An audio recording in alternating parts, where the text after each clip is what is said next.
মা, তোমার কি হয়েছে? তুমি এমন ভাবে কাঁপছো কেন? বাবা, শীতের ঠান্ডা আমার সহ্য হচ্ছে না।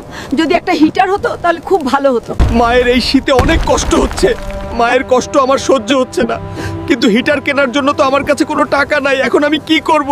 স্যার, আমাকে একটা ভালো হিটার দেখান তো। আমার মায়ের অনেক ঠান্ডা লাগছে। গরিবের দেখছি আবার শীত লাগা শুরু করলো। আগুন জ্বালিয়ে কোনোভাবে শীত কাটিয়ে দে। তোর এত বড় সাহস, আমাকে অপমান করেছিস। আমার টাকা না থাকলেও আমি মায়ের জন্য আজকে হিটার নিয়ে যাব।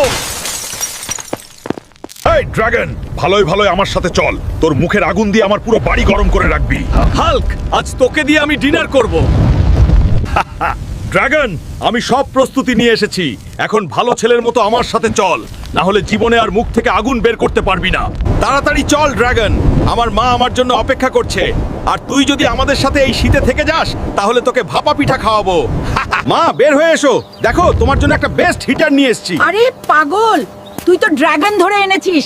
এটা তো আমাদের সবকিছু পুড়িয়ে ফেলবে। না মা, এই ড্রাগন তোমার কোনো কিছু নষ্ট করবে না, কিন্তু তুমি যদি তাকে ভাপা পিঠা খাওয়াও তাহলে সে তার মুখে আগুন জ্বালিয়ে আমাদের বাড়ি গরম করে রাখবে।